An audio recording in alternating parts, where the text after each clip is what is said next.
ஹல்லேலூயா, price Lord.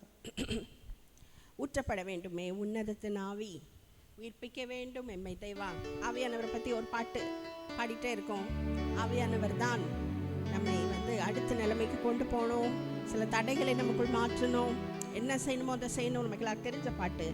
ஊற்றப்பட வேண்டுமேனா மேலிருந்து ஊற்றுறதில்லை, ஏற்கனவே ஊற்றிட்டாரு, உள்ளதான் இருக்கார். எல்லாரும் இப்படி சொல்லுங்க, இங்கே கை வச்சு இங்கே தான் இருக்கார். ஆவியானவர் இல்லைன்னா ஏசு தெய்வம்னு நமக்கு தெரிஞ்சிருக்காது. நம்மளை விட நல்லவங்க எவ்வளோ பேர் இருக்காங்க நம்ம சொந்தக்காரங்களே.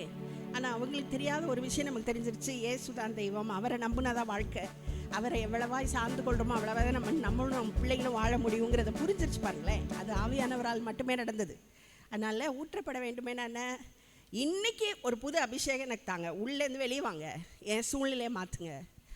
புது எண்ணெய் அபிஷேகம், எண்ணெய் தலைவலியாய் ஊற்றுங்க, இன்றைக்கி ஊற்றுங்க, இன்றைக்கி ஒரு புது எண்ணெய் கொடுங்க.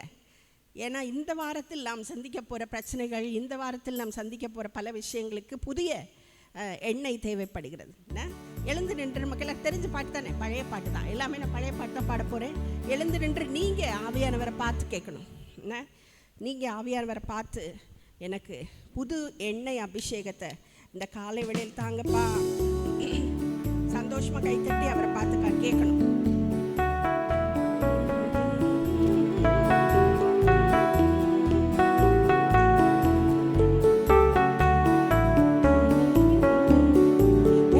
Boy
முதலேருந்து பரிசுத்தவான்கள் சொல்லுவாங்க, விசுவாசி ஆயிட்டோம்னா நமக்கு 3 விதமான பிரச்சனைகள் இருக்குது. உலகம், மாம்சம், பிசாசு அப்படின்னு நிறைய பாட்டிலெல்லாம் அது சொல்லுவாங்க. உலகம், மாம்சம், பிசாசுக்கு இடையில் அடிமையாகவே ஜீவித்தேன். உலகம், மாம்சம், பிசாசு எப்பயுமே கடைசி வரைக்கும் நம்மளோட போராடும். உலகம் என்ன? உலகமும் அதில் உள்ளவைகளும், உலகமும் அதன் ஆசை இச்சைகளும். அதுக்கு மருந்தாய் என்ன இருக்கிறது கிறிஸ்தவ வாழ்க்கையில்னா துதி ஆராதனை தான் இருக்கிறது. இயேசுவை நேசிக்க நேசிக்க உலகம்னா மக்கள், பூமி ரொம்ப அழகானது, கர்த்தர் சிருஷ்டிச்சது. பூமி நல்லாயிட்டே தான் வருது. உலகம்னா மக்கள், அதில் உள்ளவர்கள். அவங்க பிசாசுக்கு இடம் கொடுக்கும்போது உங்களுக்கு எதிராய், உங்கள் குடும்பத்துக்கு எதிராய், பிள்ளைகளுக்கு எதிராய், சபைக்கு எதிராய் வருவார்கள். அப்போ நம்ம என்ன செய்யணும்? அவங்க மேலே கண்ணு வைக்காமல், யார் மேலும் கசப்பில்லை, எனக்கு எதை குறிச்சும் கலக்கலைன்னு சொல்லி அவரை துதிக்கணும். பாருங்களேன், இயேசுவை நேசிக்க நேசிக்க தாழ்மையாக இருப்போம். நம்ம அவரை உயர்த்த அவரை நேசிக்க நேசிக்க தான் உலகத்துக்கு இடம் கொடுக்க மாட்டோம். உலகத்தின் எண்ணங்கள், அதனுடைய எல்லா நெகட்டிவ் விஷயங்களும் நம்ம பாதிக்காமல் நம்ம சரியாக அவருடைய நோக்கத்தை நிறைவேற்றும். உலகம், மாம்சம்ங்கிறது உள்ளே இருக்குது. நம்ம தவறாய் முடிவெடுக்கிற விஷயம் அதான். அதுக்கு என்ன வேதம் சொல்லுதுன்னா, ஆவியானவரால் நிறைஞ்ச வாழ்க்கை. அந்நிய பாஷை பேசி, எவ்வளவா அந்நிய பாஷை பேசுகிறீங்க எல்லாரும் தெரியல. அந்நிய பாஷை பேசி பேசி பேசி ஆவியானவருக்கு இடம் கொடுத்து, ஆவியானவர் சொல்கிறபடி கேட்டு கீழ்ப்படிஞ்சு, அப்போ தான் அவர் நம்மளை குறித்து பேசணும். முதல்ல நம்முடைய வாழ்க்கையும் சரி பண்ண வேண்டிய விஷயங்களை பேசுவார். அப்படி தான் மற்றவங்களை பற்றி பேசுவார். அதனால் ஆவியானவருக்கு இடம் கொடுத்தா மாம்சமும் ஆவியும் ஒன்றுக்கொன்று எதிராக இருக்கிறது. பைபிளில் தான் சொல்லுது, புதிய ஏற்பாடு. அப்போ மாம்சத்தை கீழ்ப்படுத்தி, மாம்சம் சாகவே சாகாது. நம்ம உயிரோடு இருக்க வரை, நம்ம மூச்சு இருக்கிற வரை அது இருக்க தான் செய்யும். அப்போது அதுக்கு அந்நிய பாஷை பேசணும். பாருங்களேன், அப்போ தான் அதோட இடத்துல இருக்கும். அடுத்து கடைசி பிசாசுக்கு எதிராக இயேசுவே வசனங்களை தான் பிரயோகப்படுத்தினார். அவருக்கு சோதனை வந்தப்போ 3 சோதனை. எப்படி ஜெயிச்சாரு? எழுதி இருக்கிறதே தான் சொன்னார். அப்போ வசனத்தால் நிறைந்த வாழ்க்கை. துதி ஆராதனை, எல்லாரும் சொல்லுங்கள், 3 விஷயந்தான். துதி ஆராதனை, அந்நிய பாஷை பேசி வாழ்தல், வசனத்தை பேசி வாழ்தல். இது 3 தான். பாருங்களேன், சிம்பிளாக இது 3 தான். எல்லாமே இதுக்குள்ளே தான் வருது. இதுக்கு தான் நம்ம சபைக்கு வர்றதே, வசனத்தை கேட்குறதுக்காக, துதி ஆராதனை பண்ணுறதுக்காக, அந்நிய பாஷையில் பேசி ஜபிக்கிறதுக்காக. நமக்கு எல்லாம் தெரிஞ்ச அழகான ஒரு துதிப்பாட்டு, அநாதி தேவன் உன் அடைக்கலமே, அவர் நித்திய புயங்கள் உனக்கு ஆதாரமே, இந்த தேவன் என்றென்றும் உள்ள சதா காலமும் நம்முடைய தேவன் மரண பரியந்தம் நடத்துவார். எதுவரை நடத்துவார்? மரண பரியந்தம். நீங்கள் தான் பாடணும். அவரை பார்த்து, நீங்கள் என்னுடைய தேவன், என்ன நடத்துவீங்க. சந்தோஷமாக கைத்தட்டி உங்கள் சத்தம் கேட்கட்டும். சந்தோஷமாக பாட வேண்டிய பாட்டு, சந்தோஷமாக பாடணும்.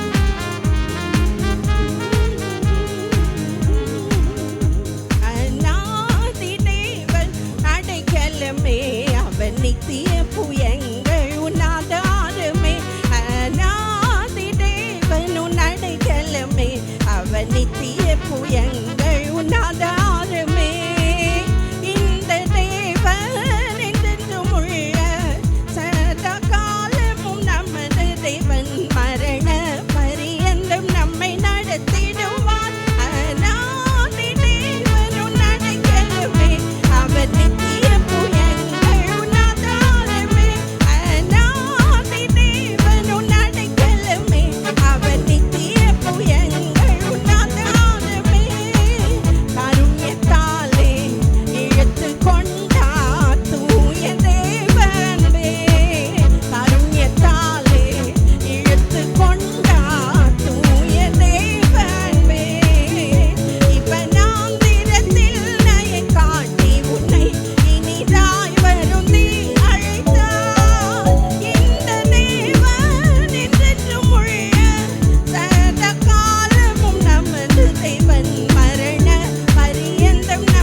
இதுவரை நம்ம நடந்து வந்தது நம்ம சாமர்த்தியத்தினால, நம்முடைய பலனால் இல்லை. இதுவரை நடந்து வந்தது அவருடைய கிருபையால். கலைவாணி எமிமா முன்னாடி வரணும். உங்களை யாரும் அங்கே உட்கார சொன்னா 2 பேர் முன்னாடி வாங்க, 2 பேர் முன்னாடி வாங்க. யூத்தெல்லாம் பின்னாடி உட்காரவே கூடாது. முன்னாடி வா, உன் இடத்துக்கு வா. இந்த வாரம் கொஸ்டின் பேப்பர் வருது, புது கொஸ்டின் பேப்பர், அப்போஸ்தலர் நடபடிகள். அதை சொல்லிடுறேன், ஏன்னா எல்லோரும் தனித்தனியாக வந்து என்கிட்ட கேட்பீங்க. அதில் ஒரு மேப்பு கொடுத்துருக்கேன் பாருங்களேன். ஒரு மேப்பு. என்ன மேப்பு? பவுலின் மிஷினரி பிரயாணம்னு உங்கள் பைபிளில், தமிழ் பைபிளில், ஃபுல் பைபிளில் கடைசியில் 4 மேப் இருக்கும். இப்போ உள்ள சில பைபிளில் இல்லை, பழைய பைபிள் எல்லாம் இருக்கும். தேடி பிடிங்க, இல்லைன்னா கூகுளில் போய் பாருங்கள். அந்த மேப்பில் வந்து 16ஆம் அதிகாரம் அப்போஸ்தலர் நடபடிகள் 16 வரைக்கும் உள்ள எல்லா பட்டணங்களையும் எல்லா பிரதேசங்களையும் மார்க் பண்ணுங்க அப்படின்னு ஒரு ட்ரேஸ் பண்ணி மார்க் பண்ணுங்கன்னு ஒரு கொஸ்டின் கொடுத்துருக்கேன். முடிஞ்சா பண்ணுங்கள். என்ன சிஸ்டர் ஹிஸ்ட்ரி டீச்சர் மாதிரி பண்ணிக்கிருக்காங்க அப்படின்னு நினச்சிங்கன்னா கஷ்டமாக இருந்தால் விட்டுருங்க. ட்ரை பண்ணி பாருங்கள். எதுக்குன்னா யூத்துக்கெல்லாம் கட்டாயம் அது வேணும்னு நான் நினைக்கிறேன். ஏன்னா பைபிளுங்கிறது ஒரு கட்டுக்கதை புஸ்தகம் கிடையாது. இன்னைக்கு வரைக்கும் அதில் உள்ள எல்லாம் இருக்கிறது. அப்போஸ்தலர் நடபடிகள் வாசிக்கும் போது உங்களுக்கு தெரியும் எவ்வளவு டீட்டெயில்ஸ் லூக்கா கொடுக்குறாரு. அப்போஸ்தலர் நடபடிகள் எழுதுனது பவுல் அடிகள் கிடையாது. அக்கா அண்ணன் எல்லாம் பவுல் அடிகள் எழுதியிருந்தீங்க, பவுல் கிடையாது. அப்போஸ்தலர் நடபடிகள் எழுதுனது யார்? லூக்கா. லூக்கா வந்து 2 புக்கு புதிய ஏற்பாட்டில் எழுதியிருக்காரு. 1 லூக்கா சுவிசேஷம், 1ஆம் பிரபந்தம், 2ஆம் பிரபந்தம் அப்போஸ்தலர் நடபடிகள். சரியா? அதை எழுதினவர் லூக்கா. லூக்கா வந்து எவ்வளவு டீட்டெயில்ஸ் கொடுத்துருக்காரு. அதில் ஆச்சரியமாக இருக்குது அதை படிக்க. உங்களுக்கு யாருக்காவது ஆச்சரியமாக இருக்கா? அதை எழுதுகிறவங்களுக்கு எவ்வளவு குட்டி குட்டி டீட்டெயில்ஸ், பெரிய பெரிய டீட்டெயில்ஸ், தேவையில்லாமல் எந்த ஒரு வார்த்தையுமே அதில் இல்லை. அவ்வளவுமே வந்து இன்ஃபர்மேட்டிவ் வேர்ட்ஸ் தான் போட்டுக்காரு. நான் ரொம்ப ஆச்சரியமாக இருக்குது அதை படிக்கும்போது. அது கொஸ்டின் எடுக்கும்போது எனக்கு எத்தனை தடவை படித்தாலும் அப்போஸ்தலர் நடபடிகள் அவ்வளவு அழகான புஸ்தகம், சபைக்கென்று கொடுக்கப்பட்ட புஸ்தகம். அதனால் இந்த மேப்பை நீங்கள் ட்ரேஸ் பண்ணி உங்களால் முடிஞ்சதை 10 தான் என்னால் எழுத முடிஞ்சிச்சு, மார்க் பண்ண முடிஞ்சுன்னா 10 கூட கொண்டு வாங்க. கட்டாயமாக அப்போஸ்தலர் நடபடிகள் நாம் படிக்கிறதுக்கென்று கொடுக்கப்பட்ட புஸ்தகம். புதிய ஏற்பாட்டு விசுவாசிகளாக நாம் கட்டாயமாக இதை படிக்க வேண்டும், எழுத வேண்டும். அடிக்கடி ஒரு தடவை படிச்சுட்டு எனக்கு தெரிஞ்சிருச்சு இல்லை, எத்தனை தடவை படித்தாலும் ஆவியானவர் புதிதாக இதிலிருந்து நமக்குள் பேசுவார். ஜெயம் கொடுக்கும் தேவனுக்கு கோடி கோடி ஸ்தோத்திரம். ஜெயம் கொடுப்பார், இதுவரை கொடுத்தார். நமக்கு எல்லாரும் தெரிஞ்ச பாட்டு, சந்தோஷமாக கைத்தட்டி வாழ்வழிக்கும் ஏசு ராஜாவுக்கு வாழ்நாளெல்லாம் ஸ்தோத்திரம், அல்லேலூயா அல்லேலூயா பாடுவேன். நீங்கள் தான் சத்தத்தை வைத்து கைத்தட்டி சந்தோஷமாக பாடணும்.